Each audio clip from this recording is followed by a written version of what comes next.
She lived at a luxury hotel in New York City. She tipped in $100 bills. And she dined at the best restaurants in Manhattan, always picking up the check. She told banks she had a $67 million trust fund and applied for loans worth tens of millions. Private jets, designer wardrobes, and a vision for an exclusive arts club that would rival anything in New York. Her name was Anna Delvey. Except it wasn't. Her real name was Anna Sorokin, and she was the daughter of a former truck driver from Russia. There was no trust fund. There was no fortune. There was no Anna Delvey. Well, not really. Just a young woman with a fabricated name, a convincing accent, and an understanding of something that most people never think about. In New York, spending like you're rich is often treated as proof that you are. And over the course of roughly 3 years, Anna Sorokin stole approximately $275,000. She applied for over $22 million more. She did it all by exploiting a single devastating truth about the world she infiltrated. Nobody checks. So how did a woman with nothing convince the gatekeepers of Manhattan that she belonged among them? To understand that, we need to go back to her childhood. Anna Sorokin was born in Russia in 1991, in a city just south of Moscow. In 2007, when she was 16, her family moved to Eschweiler, a small town in western Germany. Her father, Vadim, was a former truck driver who had become a small business owner. The family was working class, comfortable perhaps, but nowhere close to wealthy. There was no aristocratic lineage. There was no European banking dynasty, and no inherited fortune waiting in a Swiss vault. This was the raw material, ordinary and unremarkable, from which one of the most audacious social cons of the decade would be built.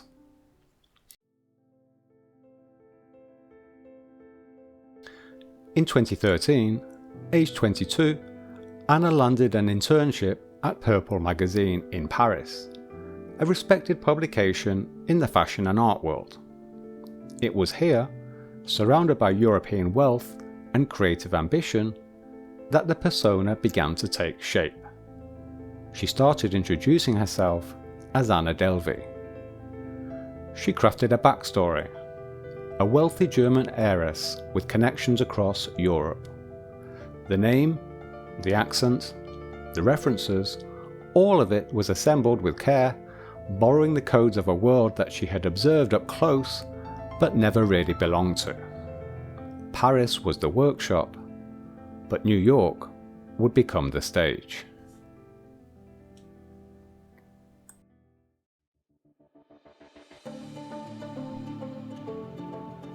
Anna arrived in New York and installed herself at 11 Howard, a luxury boutique hotel in the heart of Soho. She didn't just stay there, she lived there, treating the hotel as her personal residence and its staff as her court. She tipped lavishly, she wore designer clothes, and she picked up every check at every dinner. And it worked. In a city where wealth is signalled through consumption, Anna's spending was considered to be proof of the fortune she claimed to have. Neff Davis, a concierge at 11 Howard, witnessed the performance up close. She saw the generosity, the confidence and the ease with which Anne moved through spaces that most people couldn't afford to enter. Neff was drawn in because the performance was seamless. And this was the core mechanic of the con. In Anna's world, you didn't need to prove that you were rich. You just needed to act like it, and everyone around you would fill in the rest.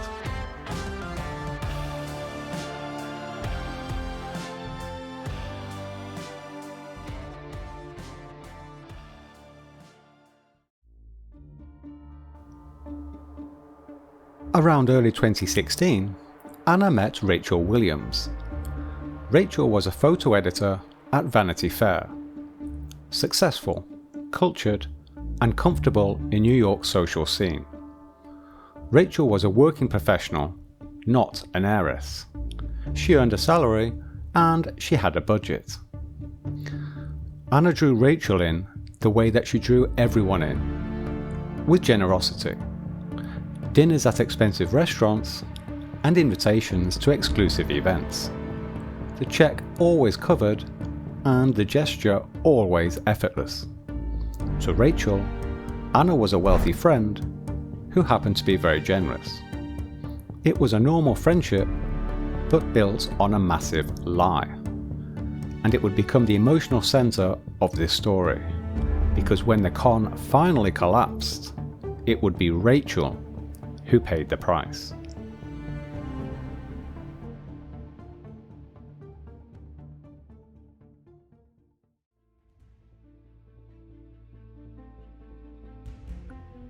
But Anna wasn't content with free dinners and hotel suites. She had a much bigger play. She began pitching the Anna Delvey Foundation, an ambitious vision for a private, members-only arts club in Manhattan. There would be a gallery space, pop-up exhibitions, and exclusive events. The kind of venture that would require serious capital and serious credibility. And Anna pursued both of those things. She approached City National Bank and Fortress Investment Group seeking over $22 million in loans. She retained an attorney at Gibson Dunn, one of the most prestigious law firms in the country. The project had meetings, presentations, and institutional engagement. This was the brilliance of the play. By framing the con as an entrepreneurial venture, ambitious, culturally relevant, and potentially lucrative, Anna transformed herself from someone asking for money into someone offering an opportunity. And that made banks want to say yes.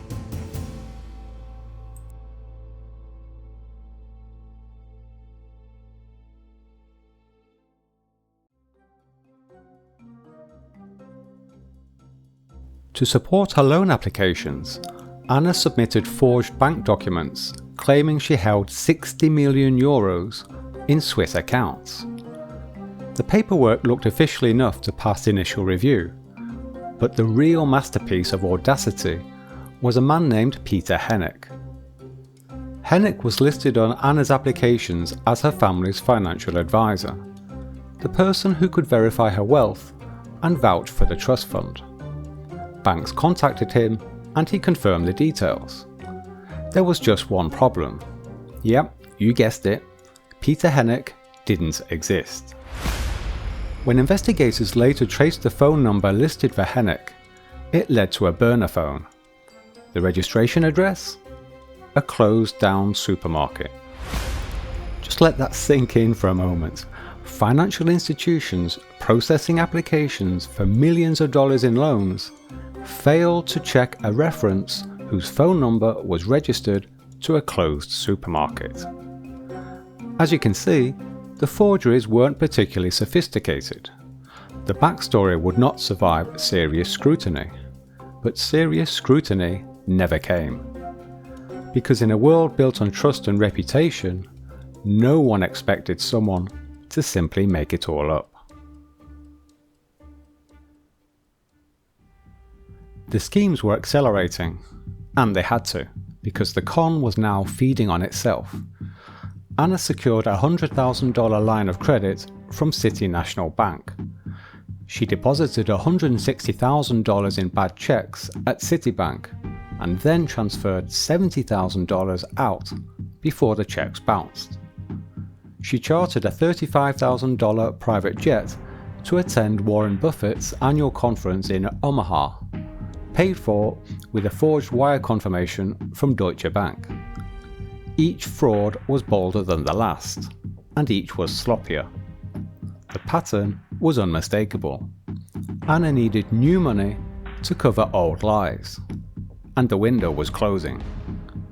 But she kept going, because stopping meant the entire structure would collapse.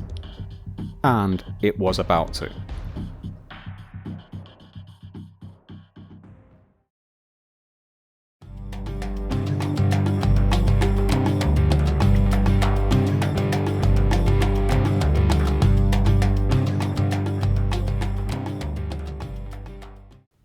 In May 2017, Anna invited Rachel on a trip to Morocco.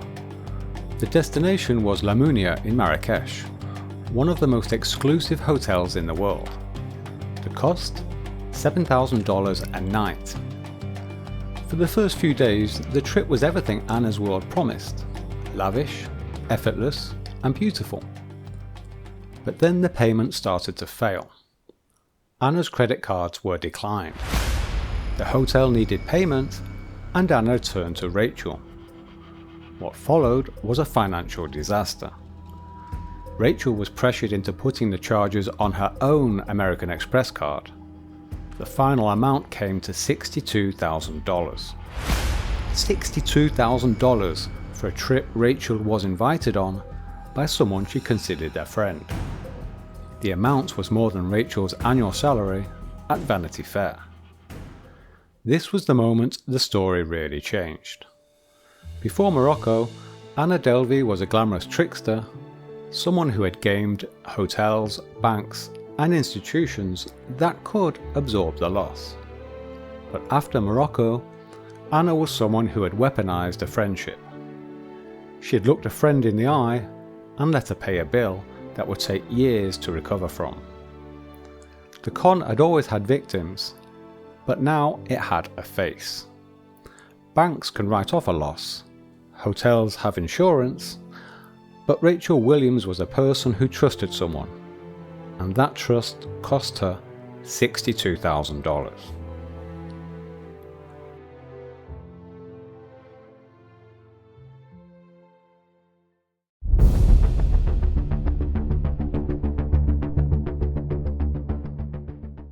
Back in New York, the dominoes began to fall, and they fell fast. Rachel filed a police report and began cooperating with the Manhattan District Attorney's Office. Hotels filed theft charges, and the New York Post published a story, and the DA confirmed a criminal investigation was indeed underway. Anna, sensing the walls closing in, did what she had always done. She ran towards luxury. She fled New York for Passages Malibu, a high-end rehabilitation center in California. Even her escape was on brand. On October 3, 2017, the NYPD and LAPD executed a coordinated sting operation at Passages Malibu. Anna Sorokin was arrested and extradited to New York. On October 26th, she was arraigned and held without bail at Rikers Island, one of the most notorious jails in America. Just picture that in your mind for a second. Arrested at a luxury rehab center and then held at Rikers. That contrast was the entire story, compressed into a single transition.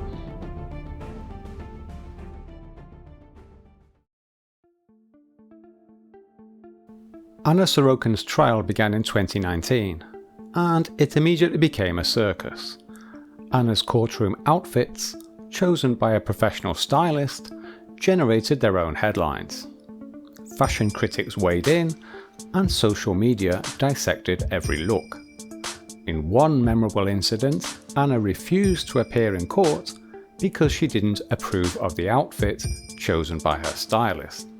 Luckily, the judge overruled her. The woman on trial for defrauding New York's elite was, once again, commanding their attention. Her defense lawyer argued that Anna had honestly intended to repay her debts, and that the banks had not done their due diligence. He described her behaviour as delusions of grandeur, common among millennials. It was a legal strategy, not a clinical diagnosis, but it captured something real about the case. The question was whether the jury would see through it.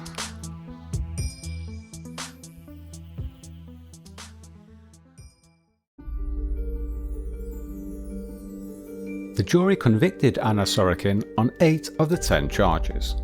She was sentenced to 4 to 12 years in prison and ordered to pay $199,000 in restitution. She was, however, acquitted of the charges related to defrauding Rachel Williams.